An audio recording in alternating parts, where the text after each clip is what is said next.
కలగాన్ని ప్రార్థిస్తూ మీ అందరికీ కూడా నా యొక్క అభినందనలు తెలియజేస్తున్నాను.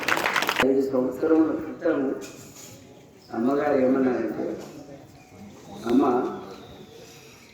ఏమన్నారమ్మంటే, నాయన అప్పుడు రాత్రి 9 గంటలైంది. రాత్రి 9 గంటలైతే ఓ భక్తుడు మన షాపులు జ్ఞానేశ్వరుడు ఆయన దర్శనం చేసుకుని అమ్మతో మాట్లాడుకొని అర్ధ గంట తర్వాత అమ్మ ఏమన్నారంటే, శివయ్య అమ్మగారు భవిష్యత్తులో ఏం చేయబోతారో నీవు చెప్పాలా. అమ్మగారు భవిష్యత్తులో ఏం చేయబోతారో అమ్మగారి గురించి నువ్వు చెప్పాలా. నేనైతే చెప్తామా, అమ్మ భవిష్యత్తు నాకెట్ట తెలుస్తుంది, అమ్మగారి భవిష్యత్తు నాకెట్ట తెలుస్తుంది, అట్లా ఎందుకమ్మా నన్ను పరీక్షిస్తున్నావు, దయచేసి మీరు ఏమన్నా ఉంటే మీరు చెప్పండి, మీరు ఏమన్నా ఉంటే మీరు తెలియజేయాలమ్మా. నీకంతా అమ్మగారి భవిష్యత్తు అంతా తెలిసేటట్టు చేస్తున్నా, నీవు ఆ విధంగా నువ్వు చెప్పు. ఎవ్వరు వినకపోయినా అది నీకు సంబంధం లేదు, నీవు మాత్రం అమ్మగారి యొక్క భవిష్యత్తుని చెప్పవలసిందే ఆయన అని అన్నారన్నమాట. అయితే ఇప్పుడు రాత్రి 9 అయిందమ్మా. ఇప్పుడు చెప్పడానికి పబ్లిక్ అంతా కూడా ఇప్పుడు అంతా ఉండారు. ఇంకా వారం రోజులే పోటీ చెప్ప యజ్ఞం ఉన్నది, ఉంది. అప్పుడు మీరు అనుగ్రహించండి, ఆ విధంగా ఏమి అనుగ్రహిస్తారో అనుగ్రహించండి అమ్మగారికి మనం చేశాను. సరే అని ఒప్పుకున్నారు. అట్లా అప్పుడు అమ్మగారు ఏమనుగ్రహించారో తెలియచేస్తాము. మీరందరూ కూడా ప్రతినిత్యం మనం చేసుకోవాలి. ఎందుకంటే అమ్మగారి యొక్క మహిమ అది జరగబోయేదంతా కూడా అమ్మగారు తెలియచేశారు. కాబట్టి ప్రతిరోజు మన ఇంట్లో మనం చేసుకొని మన దైనందిన కార్యక్రమం చేసుకోవటం కూడా గురువు యొక్క మహిమను మనం చేసుకోవడం అనేది తప్ప ఇది వేరేది. ఇప్పుడు మీరందరూ కూడా కొంతమంది వెళ్ళిపోయినారు, మీరందరూ ఉన్నారంటే మీరు నిజమైన భక్తులు, గురువుని మనస్ఫూర్తిగా నమ్ముకున్నవాడు. గురువుని మనస్ఫూర్తిగా నమ్ముకునేటవాడు కొందరు ఉంటారు, అవసరం కోసం నమ్ముకునేటవాడు కొందరు ఉంటారు.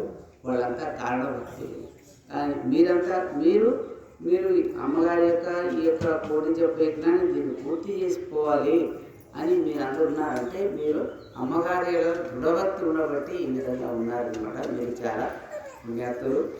అమ్మగారు కేవలం భూమి మీదకి ఒక గురువుగా రాలేదు. మనం ఎన్నోసార్లు అనుకున్నాము, ఒక గురువుగా అమ్మగారు రాలేదు.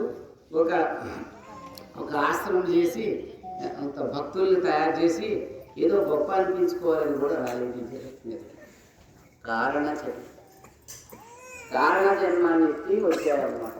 కారణ జన్మం అంటే రాముడు, కృష్ణుడు, వీరబ్రహ్మణ్య స్వామి, బసవాదిత్యుడు, అంత బసవన్న అలాంటి మహాత్ములు అంతా కూడా కారణ జన్మం. కారణం అంటే ఒక కారణం కోసం ఒక కారణాన్ని సాధిస్తారనమాట. కారణాన్ని నిలిపి సార్థకం చేసుకుంటారు. అమ్మగారు ఏం చేస్తున్నారు, లోపభూయిష్టమైన పాపభూయిష్టమైన ఈ కలియుగంలో భక్తులు కూడా పాపంలో కూరుకుపోతున్నారు. కాబట్టి వాళ్ళని పైకి తేవాలనే ఉద్దేశంతో అమ్మగారు జన్మ తీసుకున్నారు. జన్మ తీసుకొని మానవ దేహంలో ఉంటూ మన మధ్యనే మనలో ఒక్కరుగానే ఉంటూ తన యొక్క విరాట్ స్వరూపాన్ని మనకు తెలియని కూడా ఒక్కరికి కూడా తెలియని కూడా చేశారన్నమాట. అట్లా ఆ విధంగా నడుచుకోవటం భూమి మీద చాలా కష్టం అన్నమాట. రాముడు కూడా సామాన్యుడిగానే ఉంది. అన్ని సామాన్యుల లెక్కనే కష్టాలను భోగించి రాముడైతేనేమి కృష్ణుడైతే సామాన్యుల లెక్క ఉండి తమ కార్యాన్ని సాధించుకొని వెళ్ళారన్నమాట. అంటే అమ్మగారు కూడా తాము ఏమి సాధించదలుచుకున్నారో అది సాధించుకోవడానికి వచ్చారు. నాయన నేను లింగంలో ప్రవేశించక తప్పదు, లింగంగాడికి పోవాల్సిందని ప్రతిరోజు అమ్మగారు అంటుండేవాడు. ప్రతిరోజు స్నానం చేసుకోగానే అంటుండేవాడు. అది మేము అదొకటి తప్పు చేసామన్నమాట. అది తప్పే చేసాం. అది మాకు బాధనే ఇస్తుంటుంది. ఆ బాధ పరిహారం కావాలంటే అమ్మగారు మళ్ళీ ఈ భక్తులకు మళ్ళీ దర్శనం ఇవ్వాలి. ఏ రూపంలో దర్శనం ఇస్తారో తెలియదు, కానీ అమ్మగారు మళ్ళీ దర్శనం ఇస్తేనే మా మనసుకి శాంతి అవుతుంది. అయితే రోజు పోవాలంటే అమ్మగారు పోతారు, ఇళ్ళలో కూర్చుంటారు. ఈ ఆశ్రమాన్ని అంతా ఎవరు నడపాలి?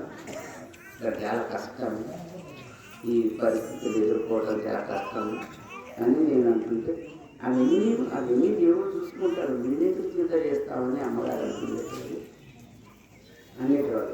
అని ఆ విధంగా రోజు అమ్మగారు అట్టే అంటుంటే 2 నెలలు అట్టే గడిచిపోయింది. ఆయన పోదాం అంటుంది.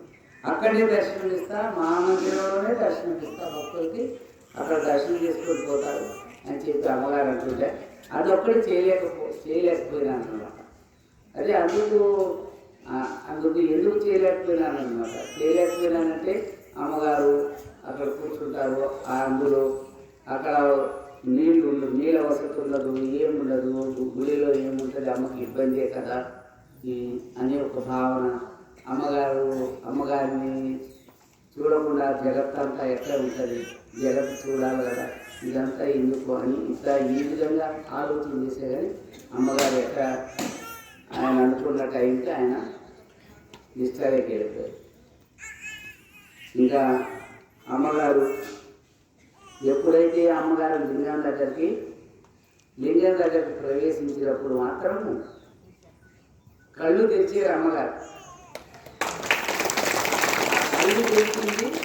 కళ్ళు తెచ్చి చూసిన వాళ్ళు ఇక్కడ ఉన్నాడు ఆంజనేయులని, ఆయన ఈ యొక్క కోటి లింగాలు గోడ చేసే హనుమంతు, ఆంజనేయులు, తర్వాత నందీశ్వర స్వామి పూజ చేసే నందీశ్వర స్వామి, ఇంకా కొంతమంది పూజారులు అందరూ కూడా చూశారు.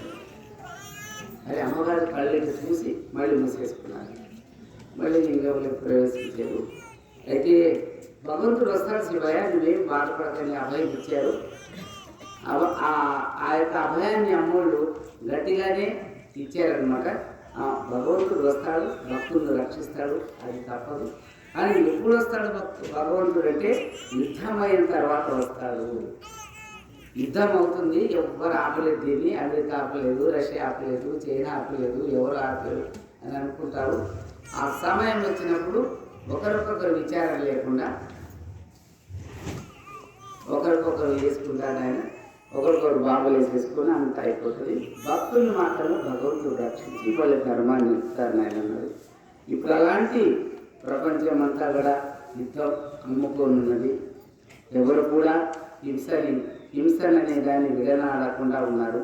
ఈ హింసను పట్టుకున్నందుకే ఈ మానవ జాతి ఈరోజు నశించేదానికి దగ్గరైందనే విషయం తెలుసుకోవటం లేదు. ఎవరు తెలిపితే కూడా వింటం లేదు. అమ్మగారు తెలిపినందుకే మీరందరూ కూడా ఏదో పూర్వజన్మ పుణ్యంతో ఈ యొక్క అగ్నిశాతత్వంలో మీరందరూ నడుస్తున్నారంటే మనది పూర్వజన్మ పుణ్యం కానీ ఇంకోటాలన్నమాట. కావున భగవంతుని యొక్క లీలలు చాలా అద్భుతాలు ఉన్నాయని అన్ని చెప్పాలంటే కూడా తర్వాత మళ్ళీ టైం అప్పుడు చెప్తున్నాను. ప్రస్తుతం అమ్మగారు యొక్క మహిమను కొంచెం తెలిపేదానికి ఏ విధంగా చేస్తారు అందరూ అంటారు, నిజంగా వస్తారమ్మా రూపమైన సేవ చెప్తున్నారు. కానీ నాకు పరీక్ష అయింది 2024 నాకు పరీక్ష అయింది. అంటే అదే అనుకుంటాం, మా అందరికీ మా కమిటీ వాళ్ళతో కానీ భక్తులు కానీ అమ్మగారు వస్తారంటే కదా వస్తారని ఇదే మాట్లాడుతారు. సరేనైనా అమ్మ వస్తానని చెప్పిన మాట వాస్తవమే, నేనేమో అబద్ధం చెప్పవలసిన అవసరం లేదు, ఏ విధంగా వస్తారో చూడాలి అని చెప్పి అనుకున్నాం అనమాట. అది ఏం జరుగుతుందో ఇప్పుడు టైం ఆసన్నమైంది. ఆయన యొక్క ఎట్లా ఉంటుందంటే మహాన్ ఇప్పుడు ఆత్మ పరమాత్మ అంటే ఇంకేం లేదు. ఇవన్నీ సుల్లా. ఇప్పుడు మన గుళ్ళు గోపురాలు ఇవన్నీ కూడా సుల్లా, ముగ్గురు మూర్తులు కూడా సుల్లా. అమ్మ ఏమన్నారు, ముగ్గురు మూర్తులు అనేటి వాళ్ళు కూడా లేదు. ఏముంటాయో అదంతా సున్నా. ఏమున్నదంటే చిదానంద రూపం శివో, చిదానంద రూపం శివో. అంతేగాని ప్రతి ఒక్కరిలో ఉన్న యొక్క ఆత్మస్వరూపం ఉంది కదా, ఆ ఆత్మకి తన మనస్సుని లయం చేసినప్పుడు ప్రతి ఒక్కరు కూడా శివుడు అవుతాడు నాయన, ప్రతి ఒక్కరు కూడా శంకరుడు అవుతాడు. ఇదే నాయన తత్వం, దీన్ని తెలుసుకోవాలా. కానీ ఆ లయం చేసేదే కష్టం ఉంది. ఆ లయం చేస్తూ పోతుంటే ఈ మాయ అనేది కార్యం కూడా చేస్తూ ఉంటుంది. అది ఏ విధంగా సాధ్యమై అంటే గురువు యొక్క కృప ఎవరికి ఉంటుందో ఆ గురు కృప వల్లనే అది జరుగుతుంది నాయన, ఇంకా వేరే వల్ల కాదు అని చెప్పి అమ్మగారు అనుకునేటవాళ్ళు. చిన్న చిన్న యొక్క మాటలతో అప్పుడు అద్భుతమైన జ్ఞానం. అసలైన చింత ఏంటంటే ఈ చుట్టుపక్కల ఉన్న గ్రామాలు ఇంకా పాపిష్టి దాంట్లోనే ఉన్నారు, ఇంకా పాపకర్మలోనే ఉన్నారు. ఎందుకో అర్థం కాకపోలేదు, వాళ్ళ కర్మ ఏమిటో అర్థం కాకుండా ఇంత అఖండ స్వరూపమైన అమ్మ ఉంటే, అంత సమీపంలో ఉంటే కూడా ఇంకా అజ్ఞానంలో ఉన్నారంటే అవన్నీ కూడా నశించే ఆత్మలా లేకపోతే భగవంతుడి దగ్గర చేరే ఆత్మలా ఇంకా కాలమే నిర్ణయం చేస్తుంది ఆయన దాని గురించి. కానీ ఎవరెవరైతే అమ్మ యొక్క ఇదిని పట్టుకుంటారో వాళ్ళంతా పుణ్యాత్మలే ఉంటారు. కావున మీరందరూ కూడా సదా మన ఇంట్లో ఇప్పుడు కాలం మంచిగా లేదు, అమ్మ బయటకు వచ్చినప్పుడే భగవంతుడు మన ఒక వ్యక్తి అన్నాడు, ఓం శ్రీ వీర ధర్మజ పరబ్రహ్మణి నమ అంటున్నాడు. దాని అర్థమేమిటి చెప్పండి అని ఫోన్ చేశాడు. సరే ఓం అనేది అన్నది తెలిసిందే, మరి వీరధర్మజ అనేది అమ్మగారి పేరు, అది పరబ్రహ్మణే నమ అంటున్నారు. ఏంటి అది అన్నాడు. ఆత్మ పరమాత్మ స్థితిని పొందాలి. ఆత్మ పరమాత్మ స్థితిని పొందినప్పుడు అది పరబ్రహ్మ అంటే ఈ పరబ్రహ్మ అవుతుంది కాబట్టి అది పరబ్రహ్మ అని అంటారు. అది బ్రహ్మంతో సమానం. బ్రహ్మం అంటే నాశనం.